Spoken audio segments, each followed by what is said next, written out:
In today's video, we're taking a look at how to install a solar panel kit, easy and simple. This is so easy, anyone could do it. Everything that we use on the video, we're gonna leave a link on the description. Don't forget to like the video and subscribe. That does help us out a lot, thank you. So you woke up today and you turned on the TV. You looked at the news, global warming, hurricanes, flooding, power outages, water spouts. It seems your significant other is giving the world the same love it gives you. I mean, wrong video. We're 100% sure that the editor took that out from the video. Seems he still has a job, but I'm the one that got fired. Now that I'm homeless, let's keep going with the video. Always remember to contact a licensed pro for pro stuff. And on this video, we're using the Renogy 200 watt 12 volt monocrystalline solar panel starter kit. And remember, no matter if you're using the same brand or a different brand, the installation process technique will be the same, unless stated by your manufacturer's owner's manual, which includes two 100 watt solar panels, a 30 amp PWM charge controller. And this particular charge controller is a 30 amp PWM. It can charge 12 volt and 24 volt batteries, and compatible with different types of batteries like sealed batteries, gel batteries, flooded batteries, lithium ion batteries, and can also be connected to a Bluetooth module, which you can connect from your phone using an app and verifying and seeing the information about your system, as well as a pair of 8 feet 10 gauge wire to connect your controller to the battery. If your kit doesn't come with wires, you can always verify with your barbecue paper, owner's manual, or on the manufacturer's website, or online calculators. Which wire can your system use? And that also can be affected by how far from the system are you going to place the solar panels. Also on the kit is a pair of 20-foot 10 gauge controller to solar panel MC4 style connector pair wires. Also included in the kit, we have a pair of solar Y branch connectors, which one is for the positive connection and one for the negative connection. And according to the manufacturer, both the MC4 wire plus the solar Y branch connectors are waterproof and UV resistant, which means they can be used outdoors with no issues. In this particular kit, we also get the mounting brackets, which is optional. We also have nuts, bolts, washers to secure the solar panel to the brackets, as well as screws with plastic washers to mount your solar panel in any location. And now that we filled your brain with data, we can start with the optional thing. And because we already mentioned Bluetooth, the first device that we have is the Renogy Bluetooth module RJ12, or also called the BT1, which basically what it does is, once connected to the charge controller, it emits a Bluetooth signal which your phone can read and provide you the data from the charge controller. We'll see that in action later on. And lastly on the box, we have barbecue paper, the owner's manual and the setup guide. Next, we have the most important thing in the optional side, and that is the battery. And we say optional because there's many ways you can use the solar panels in the moment without storing the energy. In this case, we're using a Renogy 12 volt 100 amp hours AGM sealed valve regulated lead acid battery. The great thing about sealed batteries, it can be used indoors and outdoors, which means compared to other batteries that leak fumes and gases, sealed batteries don't, or not as much. Also included in the kit, we have the bolts and washers that secure the cables in place. Next, we have the second most important thing, which is also optional, and we say this because there are many ways to get energy from a battery, and in this case we're using the Renogy 1000 watt pure sine wave inverter. So in this particular model, it has a 1000 watt continuous and a 2000 watt peak surge during load startup. It has LEDs, indicators for under voltage and over voltage protection, over temperature protection, over load protection, short circuit indication, cooling fans, and ground fault circuit interrupter protection, or GFCI. It features a built-in 5 volt 2.1 amp USB port, 2 AC outlets, and it also includes two 3-foot 4-gauge wire cables to connect to the battery. Also included in the kit is a wired remote with a 16.4 feet wire, which lets you turn on and off the inverter from any location the wired remote reaches. And now comes the most important thing of the whole setup, other than you, of course, and that is to protect your setup. Because the last thing you want after you spent the big bucks, it's for it to go up in flames. And the first line of defense are fuses. And according to the manufacturer, the first one, you want it to be between the charge controller and the battery bank. The second one, you want it between the charge controller and the solar panel. And the third would be between the battery bank and the inverter. And remember, all of this is optional. So our first line of attack is the fuse that comes off from the solar panel to the control charger. And for this, we're using an inline fuse, the Renogy 15 amp male and female connector. In our case, we're doing a parallel installation, and to get that fuse rating, you can check the sticker usually behind your panel for the information. You're going to need the ISC, which is the short circuit current, which in this case is 5 amps. So the formula for the fuse rating on this case would be, because we have two panels,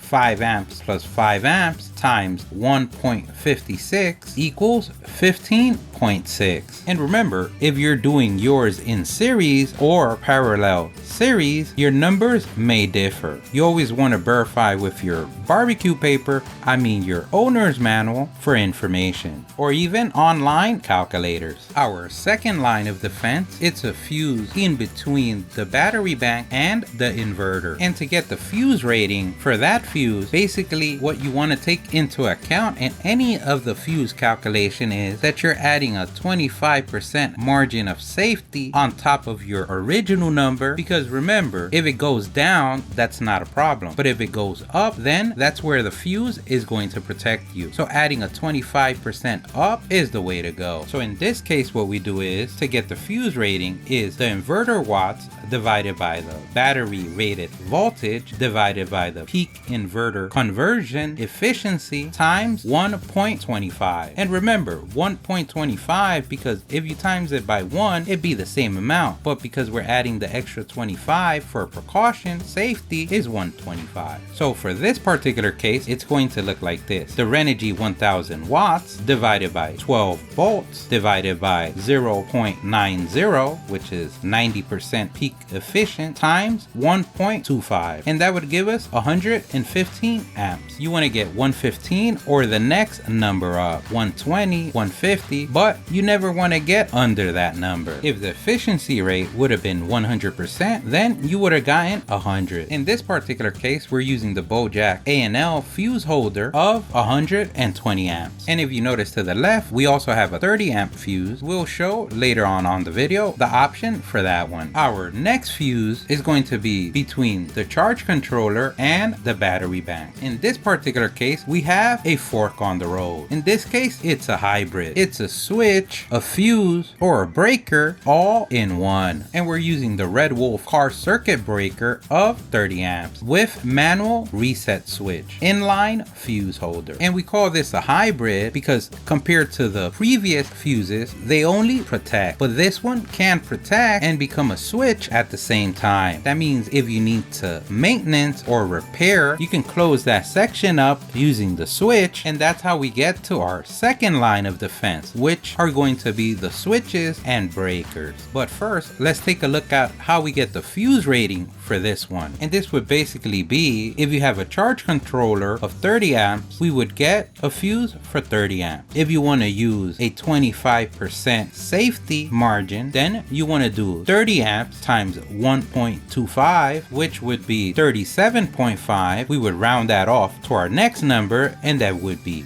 40 amps. In this case, we're going with the standard and using a 30 amp fuse. And remember, you can use a fuse like the one before instead of a switch fuse. You would get the same protection, but you won't be able to cut off one system from the other in case of any repairs or maintenance. And now you've done it. You become a black belt in fuse technology for solar only. And now we've come to the second line of defense, which is still optional, and that is standalone switches switches or breakers. First, we have the CH Taxi, and hopefully that's pronounced correctly, DC miniature circuit breaker 2-pole isolator for solar PV systems. It has a thermal magnetic strip, a DIN rail mount, and it is a DC disconnect switch. And remember, the general rule of thumb is we're looking to cut off the circuit from one system to the other. This one, we're going to place it from the solar panel to the charge controller. So with this breaker, we can stop that current coming from the solar panel to the charge controller without having to go outside, disconnect the system, or place the solar panels in the shade. So you can do this all inside of your home with the AC on, and on your hand, a liquid bubbly gold bottle of water. Our last switch is going to be from the battery to the inverter, and this particular one is a Ampere battery switch, 12 to 48 volts, battery power cut master switch disconnect isolator. With that name, it will be in the Transformers movie. And just like the others do, what this switch does, it would stop the conversation from the battery to the inverter. Turning it to green means go, turning it to red means no go. Well, that seems like the one on the nightstand. I mean, wrong video. 100% sure that the editor will cut this off from the production. And now comes the next line of defense, and that is protecting your wires, or at least most of them, because remember, at the end they are UV resistant and weatherproof and waterproof. But remember, according to the manufacturer, and remember, all this is optional. Remember, at the end of the day, the only thing that you need is you holding the solar panel in the sun, peak hours at most. And one way of protecting your cables going to your home, shed, garage, or your installation location, neighbor's yard, neighbor's home, is using a solar double cable entry gland for all cable types 2mm to 6mm for solar projects, made by another name that we just butchered, but you got the idea. Amazon names are long and long and long. And this has a double-sided tape which you can glue to your wall, or you can use the provided screw and screw in for a more secure fit. The entry points tighten and provide a weatherproof seal. And the choice method that we're using is PVC conduit. It is your dark gray tube that you see at your big box hardware store. And what we like about this system is that you can adjust it, find many parts of entry and exit for your particular situation. This is Schedule 40 PVC conduit, is moisture resistant, corrosion resistant, and different from regular PVC. This one has a flame rating that, according to the manufacturer, is self-extinguishing and will not support burning. And according to the manufacturer, it says all of our Schedule 40 and Schedule 80 products, conduit and elbows, are ETL listed and conform to the UL 651 standard sunlight resistant specifications.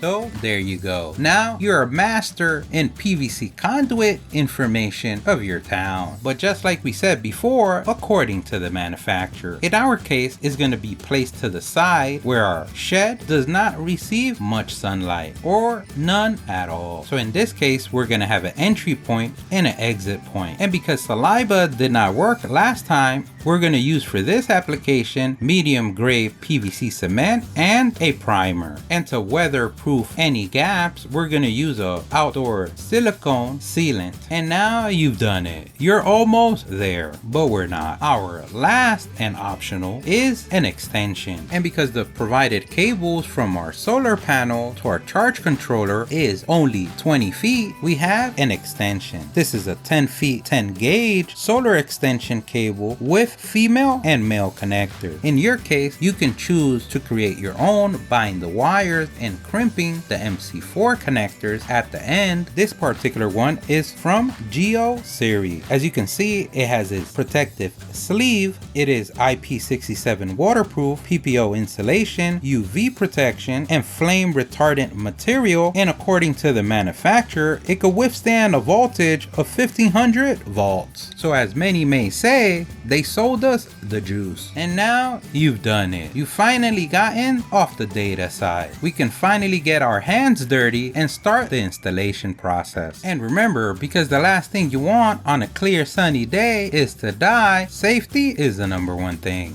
And the first thing that you want before the installation is a place to mount your solar panels. Against the wall, on a post, on the roof, or have Watson hold it out on the sun. Kids, whichever pro technique that you use is up to you. This particular built mobile cart apparatus briefcase, solar briefcase, was built with a few 2x4s, pressure treated, some hinges, a handle, some wheels, some bolts, nuts, and washers, and we'll leave the link for the YouTube legends that gave the idea to the world. We salute them. The great thing about this build compared to a stationary build is that you can take the time of following the sun by just picking it up and move it by the handle, the wheels that it has. You can even close it up to make transport a lot easier, and you can even make different holes to adjust it to different angles. Once again, we'll leave the links of the YouTube heroes where we saw this build from, and we humbly used their plans and did a little bit of modification according to the products offered on our big box hardware store around the corner. We'll leave links on the description. Now that we have our mounting location, we're going to take our brackets and install them on the solar panel. So we're basically going to take the single hole part of the bracket and place it against the solar panel. You want the part with the 2 holes to extend upward and to the side, because any other way you won't be able to install the bolt, washer, and nut. If you notice, there's different holes for different location according to your needs where you want to install the brackets. In this particular kit, we got 2 washers, so you can place one on the bolt, insert it through the bracket, through the solar panel, and then have another washer on the other side, and then tighten the nut. Even though that on the barbecue paper, it says you can put the screw and have 1 washer on the other side, and then the nut. Either or will hold very well. We want to start by hand, and then we want to finish it off using some wrenches, pliers, your beautiful strong hands, or any tightening device of your choosing. Just remember the ancient rule passed down generation to generation of lefty loosey, righty tighty. And now by the magic of TV or cell phone or tablet, we're all done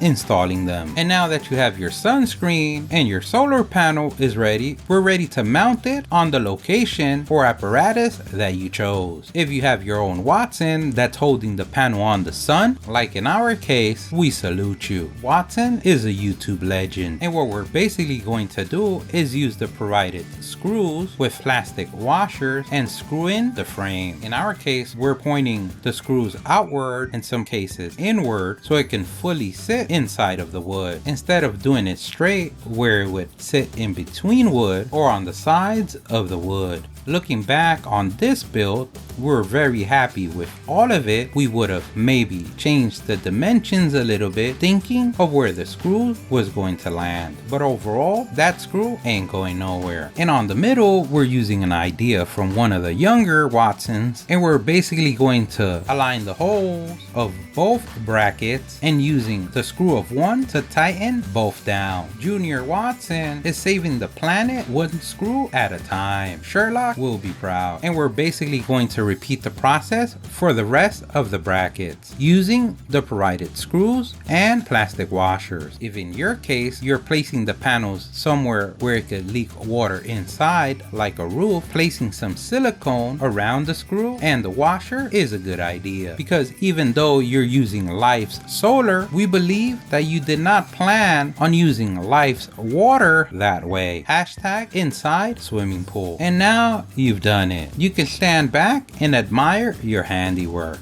Now that our panels are mounted, the next thing we want to do is block them from the sun. You could either place them backwards on the grass, place a blanket on top of them, or leave them inside. But in our case, because Watson finished digging the trench, we're ready to install some PVC conduit on the earth. And yes, this just got rated R. So basically in our case, we're going to measure the amount of PVC conduit that we have from where we're going to place our solar panel apparatus briefcase to our shed, and for us was about 11 feet, 10 and some inches. But remember, we're digging 18 to 24 inches down on the ground, so you have to calculate that height on both sides plus on top of the earth until the entry point either to the solar panel or to the shed as well. And remembering that in our case we only have 20 feet wires. In this case we're using 1 inch and a quarter conduit tubing. For our entry point, we're using the Cumberland 405 conduit body, 1 inch 1/4 type LB. So that means we're gonna get our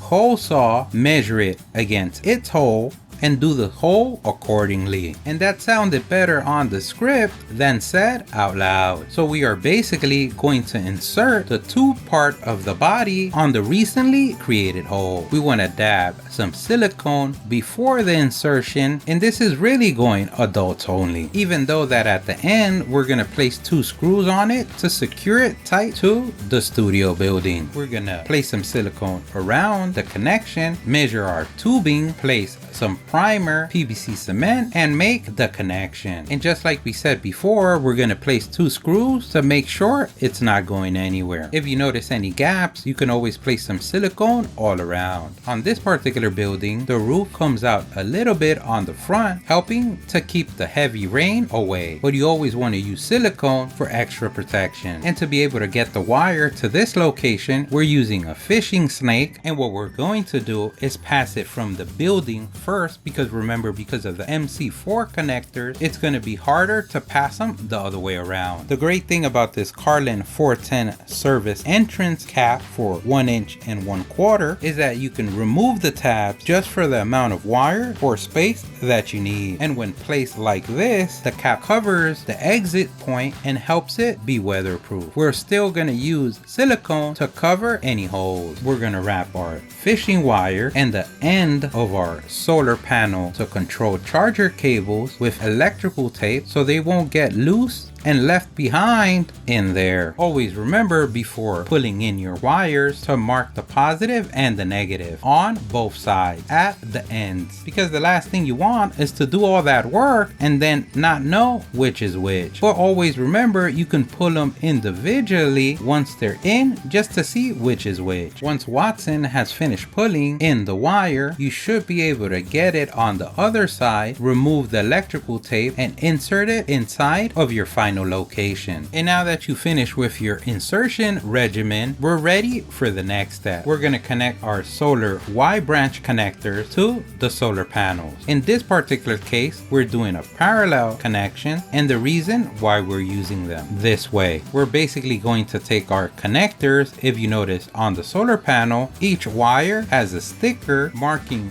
which is the positive cable and which is the negative cable. And the great thing about this system is that you can only connect it one way. We're going to take our negative connector, connect one side to the negative wire, and then take our other negative wire coming from the solar panel and connect it on the other side of the connector. We're basically going to repeat the same process with the other Y connector, taking our positive wire coming from the solar panel and connecting it on one of the sides of the connector, and then taking our other positive wire and connecting it to the other side of the connector. So you're basically going to have both positives on one connector and both negatives on one connector. And now we've come to the first line of protection. And remember, this is optional. We're going to take our inline fuse and connect it on the positive side. And remember, it only goes in one way. Next, we're going to take our wire coming from underground, way under, and connect our positive side to the fuse. And next, we're going to repeat the process and take our negative wire and connect it to the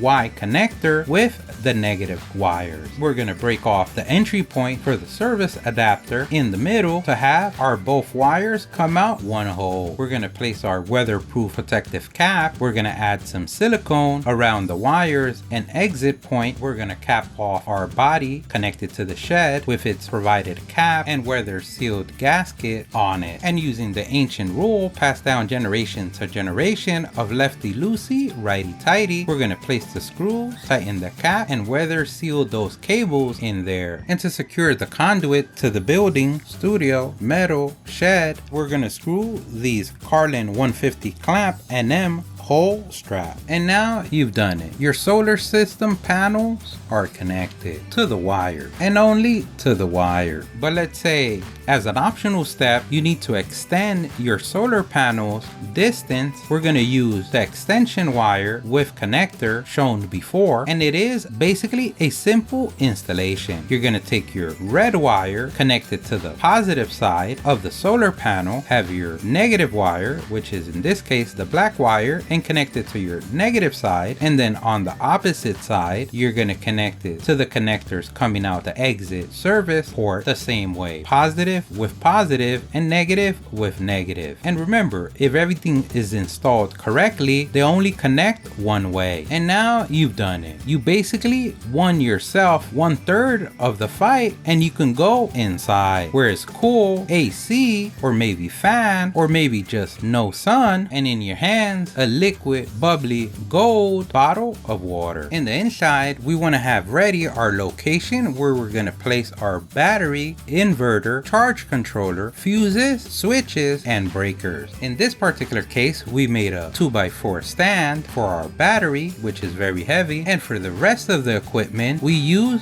a 3/4 of an inch piece of plywood. And we went with wood because we believe wood is less conductive and we 100% want to live another day. The first thing that we're gonna do is place our battery, and that's it. We picked up the weight limit for today. We're done. It seems the significant other thinks otherwise. Back to work. Next, we want to find a location for our inverter, and we're gonna choose at the top. Meanwhile, Watson holds on to the inverter. We're gonna take our trusted drywall screws, because you know you're using whatever you have, but for the sake of the video, let's say electrical protected special coated screws that look like drywall screws to place our inverter in place. And remember, if you're leveling device, your eyeballs say it's level, it's level. Next, we're gonna place our charge controller closest to the wires coming from the outside, which in our case is the left, right under the inverter, but not too close, because we want to mingle, but just sometimes, not all the time. We're going to use our ultra rated coated electrical screws, wink wink. Next, we're going to install our Bluetooth BT1 module to the right of the charger. We're going to place our mounting bracket for our breaker closest to the wires coming from the outside or the solar panel. In this case, we're using the provided screws. And remember, you can place your system as you see best. Remember, you are the king, queen, both or none of your castle. Just don't let your significant other know, family member, or friend on the household. We don't want to lose the kingdom the same day we got it. Now, depending on your system, if you had leftover wire or not, or if you're connecting to a switch, a breaker, a fuse before the charge controller, if you need to do this step. In our case, because we're placing the breaker, we're going to use some leftover 10 gauge wire that was provided in the kit for the battery terminals to the charge controller, remembering that it was 8 feet and we don't need that much. In this case, we only need from the breaker to the charge controller. We can mark our positive with red tape or with red adhesive heat shrink tubing. In our case, it came with the copper wire lugs that we're going to use to connect our wires. Kits, we're basically going to cut the wire to size, strip both ends of 2 wires, color code each, or leave the black one as is for the negative, and connect it to the bottom of our breaker, because this is the side that's going to go to our charge controller. We go ahead and mount our breaker with wires included. We're going to take this moment and open all the screws, entry points on the charge controller, so we can receive our wires with ease later on. And as you can see, this video is still adults only. That we will see later on the video. And now we're going to start officially our connecting. According to the owner's manual, you first want to connect the battery to the charge controller. So we can take our wire provided on the kit to connect from the charge controller to our battery terminal. We're first going to connect it on the battery input, positive on the charge controller. Once the wire is inserted, we're going to tighten until we feel it tight. After that, you want to pull it a little bit just to make sure that it is snugly in there. But remember, in our case, we're going to place a fuse switch in between the battery and the charge controller. You want to always place the fuse on the positive side. We're going to show both ways, and the first way, we're going to show how to install just the fuse, and on our second way, we're going to show how to install the hybrid, the fuse switch. We're basically going to use the same technique as before. We're going to cut the wire to size. In this case, we're going to need an extra piece because we're going to place the fuse or the switch in between. So just taking a few inches from the end of the wire after you measure it from the battery to the charger controller and cutting it off so we can place the switch or the fuse in the middle should be enough. In this case, we're using the Yukon copper wire lugs, terminal connectors kit with heat shrink set included. A pro tip: when working on the positive wire, always adding markings like red tape or red shrink heat covering is the way to go. And also, to be able to connect the wire to the lug, we're going to use a hammer lug crimper tool from AMZ CNC store on Amazon, links on the description, to crimp the lug, the wire together. And remember, the fuse size that we're using in our particular case from the battery bank to the charge controller is 30 amps. After our wire is set, we want to go ahead and place it on the fuse holder. Then we want to place the fuse. Then we want to place our washer, and finally end with our nut. We go ahead and tighten and make sure that we don't over tighten, because at the end of the day, everything's plastic and it breaks. Once it's tightened, we can place the protective cover on it. And for the example, we're going to show the build on the table, but ideally you want to do it right on the plywood board because it would be easier to install the housing without the wires connected. Once your positive and fuse wire are done, we can insert it on the positive side on our charger controller with the battery icon, or the words BAT, short for battery, with the plus sign. And because we did it backwards to be able to show how we built the fuse, we can go ahead and install the fuse to the plywood panel using our super ultra plated electrical only screw. In your case, it will be a lot easier installing the housing first, and then the wires, fuse, nuts, and washer, and then end cap. And now we're going to check the second option, and that is the switch style fuse, which in this case is also 30 amps. And remember, any of these are optional, but it provides better protection for your wallet. Because this is an easier install, we're going to do it right on the plywood. We're going to remove the rubber coverings of the screws, then we're going to remove the nut, and then we're going to place the wire on the bottom that goes to our charge controller. You want to make sure that when you install it, it's facing upright, that the letters are readable and not upside down. Always verify with your owner's manual for correct installation ways. If your particular kit has a washer, you want to add the washer, then the nut, and then we want to tighten. Once finished, we want to do the same thing for the other wire that's going to the battery. We insert, place the washer, then the nut, and then we tighten. Now we can take our positive top battery wire coming from the switch and connect it to our positive side on the battery input on our charger controller. And now, no matter which of the ones you use, either the switch or the fuse, we're ready to install the negative wire that goes from our battery bank to our charge controller on our charge controller on the battery side negative input. And remember, after installing each wire, you want to make sure that it is tight, and you want to pull on it just to make sure that it is tightly in there and it is not going nowhere. Now that we connected our wires to the charge controller, we're ready to connect the other end to the battery bank. We want to have ready our screws, washer, and nuts, or if in your case the wire ends in clamps, and we're basically going to put the negative wire first, then we place the washers on the screw, insert the screw through the lug to the battery. And remember, if in your case the screws, washers are connected to the battery, you want to go ahead and remove that before. Next, we want to take our positive wire coming from the charge controller, and first we want to tap it with the battery's positive terminal just in case there's any little spark not get startled in the installation. But we know that you're from the DIY team. It takes way more to startle you. And remember, we just want to tighten them finger tight for now. And now you've done it. You made your first connection. If everything's correct, you should see the charge controller light up, meaning that we're ready for the second step. In this particular charge controller, we have a button at the right side, which is a selector for the type of battery that we're using. In this particular case, we're using an AMG sealed battery, meaning if we read the charge controller, we can see that green is for sealed batteries. So we are good. But let's say in your case, you need to change it to a different type of battery. You want to hold down the button until the charge controller light on that side starts blinking. Then you can cycle by pressing the button one by one until you get to the correct color. Once in the correct color, you can leave it like that and it would automatically save to that option. And now we're ready for our next optional step, and that is connecting our Bluetooth module, the BT1, on our charger controller where it says RS232. And once connected, it should light up and be on its way. Later on the video, we're going to see the app on full operation mode. Next comes our second official connection, and it is the solar panel to our charge controller. In our particular case, we did the first connections on the outside, but if in your case you haven't, you can go ahead and do that now. Just remember, a pro tip, always make sure to mark your positive cable and your negative cable on both sides at the end. In this case, we have the negative wire with a little piece of black electrical tape, and because we're connecting it first to the breaker instead of the charge controller on the solar panel negative side entry point, we're first going to connect it on our breaker on the negative side on the top entry point. We're going to use the same technique if we would have been connecting it to the charge controller of loosening the screw on the negative side, inserting the wire, then tightening the screw until we feel it tight, and then pulling to make sure that the wire is correctly in there. Next, we're going to repeat the same process for the positive wire. And remember, if you're not connecting to a switch, breaker, or fuse, we would be connecting this directly to the charge controller on the solar panel side entry point on the positive side. And usually the solar panel side would say PV positive a plus, and negative should be PV negative for the negative wire. So let's say if in your case you connected it directly to the charger controller, you're done until the next step. But if in your case, just like ours, we're going through the breaker to the charge controller, we're basically going to do the same step of taking our negative wire coming out from the breaker and connecting it on the negative side of the charge controller for the solar panel, or the one that says PV and the negative sign. We're going to end by pulling the wire once tight and making sure that it is not going nowhere. Once we do that, we're going to take our positive wire and repeat. We're going to insert it, tighten, pull, and then make sure that it is not going anywhere. And this is the moment of truth. If you covered your solar panels, you want to uncover them. If you have them on the inside, you want to take them outside. If Watson got tired of picking them up, send them back to work. Or if your breaker is on the off position, we want to place it on the on position, and you should be able to see the PV light indicator blink to show that it is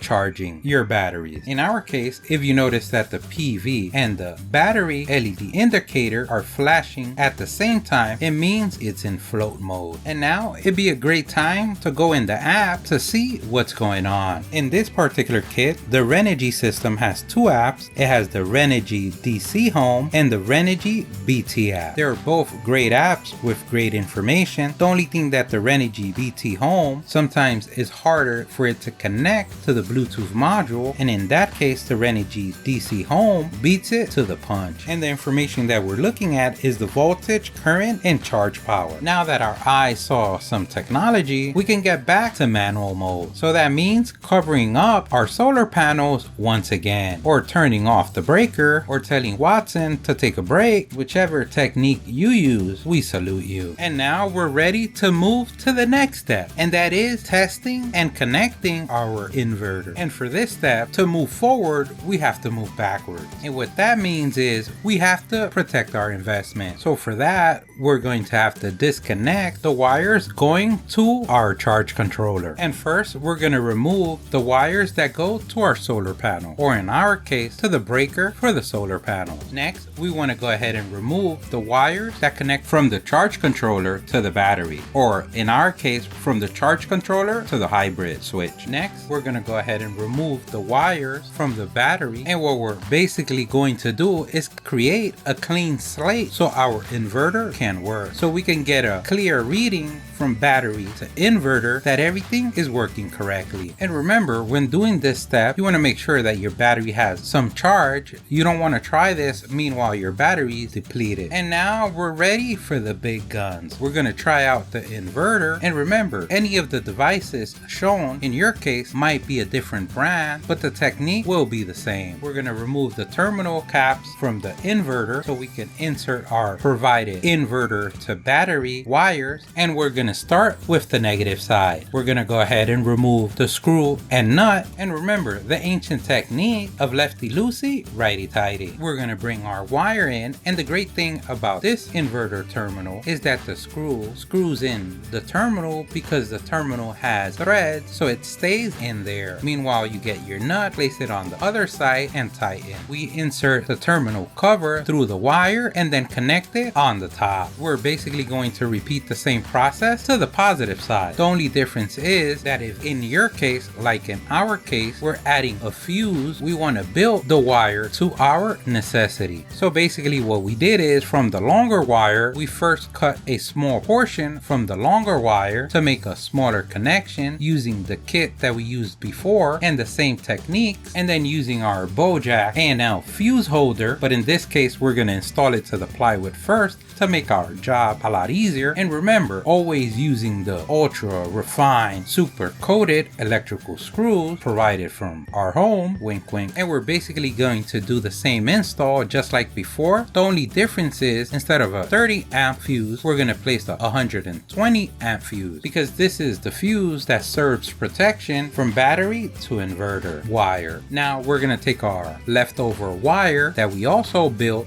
just like before. Always remember, you want to place the wire, then the fuse, then the washer, then the nut, and then tighten down. And remember, you don't want to over tighten because everything being plastic, it can break. Once we fit it tight on both sides, we want to place the cap. So let's say, just like us, you're placing a switch after the fuse, then you want to build another small wire from the fuse to the switch, and then another wire from the switch to the battery. And always remember, first you want the wire, if any washers included, you add that, and then the nut. And remember, the most important thing is to verify with your owner's manual to see to which side goes the connection. In our case, we have the green side going to the fuse and the red side going to the battery. And remember, this is going to depend on the orientation that you place it on the plywood, or in your particular situation, how your system is placed. And now we have both wires connected to the inverter. Now we're going to place the end of our wires starting with the negative wire. And remember, you always want the wire first, then the washer, and then the screw. And remember, finger tight is good enough for now. Next, we want to touch the positive wire to the positive terminal and release any sparks that may happen before we start the installation. Once we release the magical powers, we can go ahead and place the wire, then the washer, and then the screw. And remember, finger tight is good enough for now. And now you've done it. Your inverter is connected to the battery. And now comes the moment of truth. We're going to connect something to the inverter, turn the inverter on, and test it. In this case, we have a wood destroyer. Many call it a jigsaw, but we just call it saw, and I think it's in number 29 now. And as you can see, it is working. Now, depending on your system, in this particular system, we have the wired controller. We're going to go ahead and connect that and take advantage of the wire control. We're going to turn off our inverter, remove the plug from our testing device, saw 30, and as you can see, the end of the wire, it's just like a phone jack. We're going to connect it where it says remote. Then we're going to click our on and off button to the right side where it says remote, and now you can control your inverter with the press of a button. So this is great for our case where we have it up in the corner where getting to the button might be harder. Now that we know that our inverter is working, we're ready to start connecting things back to the charge controller. We're going to start with the wires that go from the battery side of the charge controller to the battery. And remember, using the same technique, we want to loosen the screw on the charge controller, insert our wire, tighten. Once we feel it tight, we want to pull, make sure that it is tightly in there. Then we want to repeat this for the negative side as well, using the negative wire. Next, we're going to go ahead and remove the wire coming from the inverter to the battery. And once we do that, we're ready for our official official connection. We're gonna take both our negative wires coming from the charge controller on the battery side and the negative wire coming from the inverter, unify them as one championship, and using the same technique as before, wire first, then washers, and then screw. And in this case, we're gonna tighten them finger tight and then tighten them with a wrench until we feel it tight. Remember, you don't want to over tighten because we know you are strong. Next, just like before, we want to tap it just to make sure that we liberate any magical powers before we do the connection. And just like before, we want to place the wire first, then any washers, and then end up with the bolt. We're gonna finger tighten it and then end with the wrench. And remember, lefty loosey, righty tighty. And now you've done it. Inverter, battery, and charge controller are all one. Now we're ready to connect the wires coming from our solar panel, in our case the breaker for the solar panel. We start by placing our negative wire from the breaker or solar panel connection to our negative side on the charge controller or PV negative, using the same technique of loosening the screw, inserting the wire, tightening, and once we feel it tight, we pull to make sure it's not going anywhere. Then we can repeat to the other side, the positive side. We take the positive wire coming from the breaker or solar panel, loosening the screw on the charge controller for the solar panel negative or PV negative, insert the wire, tighten the screw, pull, and make sure that that wire ain't going nowhere. And now you can tell Watson to hold the solar panel to the sun again in peak hours. If you covered your solar panel, you want to uncover it. If it's laying on the grass backwards, you want to point it to the sun, or if in your case like ours it has a breaker, you want to have it on the on position. And now you've done it. You can look at your handiwork, marvel at your working, and see that everything is well. If you want, you can retest the inverter by plugging something in, but by all the lights we can tell everything's working fine. Now you can pat yourself on the back for a job well done. You become a master black belt in solar panel installation of your block. Don't forget, if you liked the video, please give us a thumbs up. That really helps. If you have any questions, place them in the comment section below. Either someone on the StatUpBox team or someone on the YouTube community can help you out with an answer. Don't forget to subscribe, follow us on social media. Thank you for watching, and here's a link to our latest video.